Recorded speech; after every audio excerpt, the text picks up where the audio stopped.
Now look at this editorial article from the Hindu newspaper. This article talks about the current trend of gig workers. They have not been provided with proper opportunity in the current era, and this article highlights the data about it. So we shall revise about the gig economy from the mains perspective. So let's start with what is gig economy. See, gig economy is nothing but a free market system with short-term jobs. So there are a lot of difference between the traditional working as well as the gig working. We shall see that in a slide later. And talking about their contribution to our GDP, literally 1.25 percentage of GDP by 2030. They have so much potential, about 1.25 percentage of GDP. And when we talk about the Niti Aayog's 2022 assessment, 47% medium skilled, 22% high skilled, and 31% low skilled jobs has been contributed by this particular economy. Now moving on, talking about the difference between the traditional as well as the gig market. When we talk about the traditional market, they have a physical work location, and they have terms until when to when, they have bonds, and they have a job security as well as a local bargaining will be there, because there will be unions, because they are going to work physically in a particular location. So there will be unions and there will be collective bargaining power.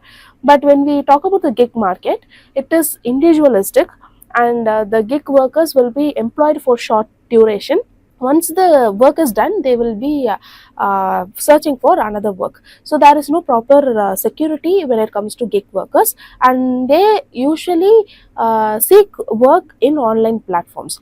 So they will be hired for a particular duration. So this is what when we talk about gig workers.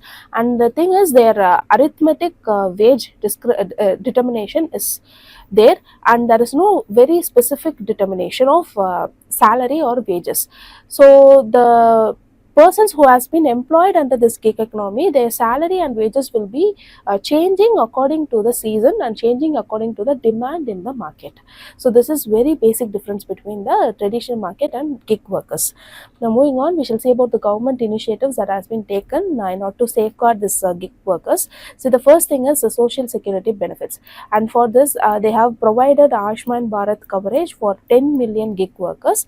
Secondly, the eShram portal. See, this eShram portal is a very important portal. This provides social security not only to the gig workers but also for the informal sector workers. So informal sector workers or workers, they are in they support the traditional workers, but there is a very big difference between the informal workers as well as gig workers. Mostly the informal workers are employed, but they are unskilled laborers. So even for them, government is providing social security, and this is done under eShram portal. And literally 30.59 crore registrations has been done under this social security benefit. There are certain state government related initiatives. For example, we have Tamil Nadu e-scooter subsidy, and there are insurance schemes as well, and they have proposed a social security framework. For example, the pension contributions from platforms as well as governments, and this is actually a proposed thing. Then we have a code on social security 2020. This includes gig workers when it comes to insurance as well as benefits. So these are all certain initiatives that has been taken out by our government. Now moving on, we shall see about the key reports when it comes to gig workers. Firstly, the Niti Aayog report 2020, we just now saw about it. They have recommended for social security as well as the skill development. And the Union Labour's Ministry Expert Committee 2024, very recently they have they have provided a recommendation for a focused, structured social security. Then we have FICCI, ILO's engagement. They have advocated for global labor standards to be implemented in gig economy as well.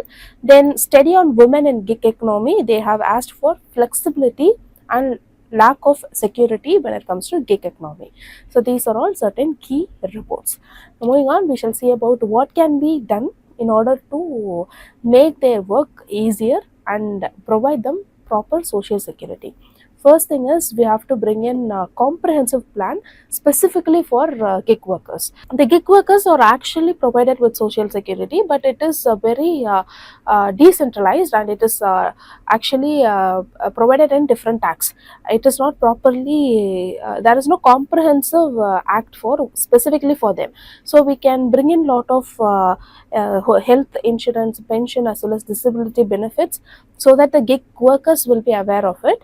Second, we have to bring in legal recognition. We actually have legal recognition, but the definition of gig workers, their rights as well as fair contracts, it has not properly defined under a proper legal framework. So we require legal recognition in that case. Then when it comes to the skill development, we require upskilling programs even for the skill developers. And we have to bring in financial inclusion. We can provide them loan access, saving plan, as well as microfinance schemes. And finally, we have to regulate their platform practices, and this can done by transparent pay as well as fair work allocation. So through this, their wages as well as salaries can even be made better. So these are all very important facts that you have to remember when it comes to these gig workers. Now I have a mains practice question for you. Let me read out the question. The gig market has a vast potential to boost the economy in the coming days. However, the rights of the gig workers is still a concern. Discuss. So when the keyword is discuss, you have to give different dimensions. So you can start with what is the gig workers in the introduction.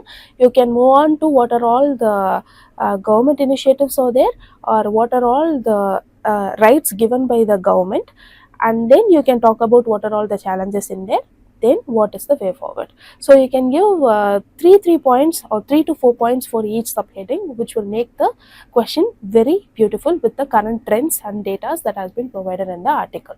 So you can write an answer and post it in the comment section so that we can review your answer as well as your peers can review it.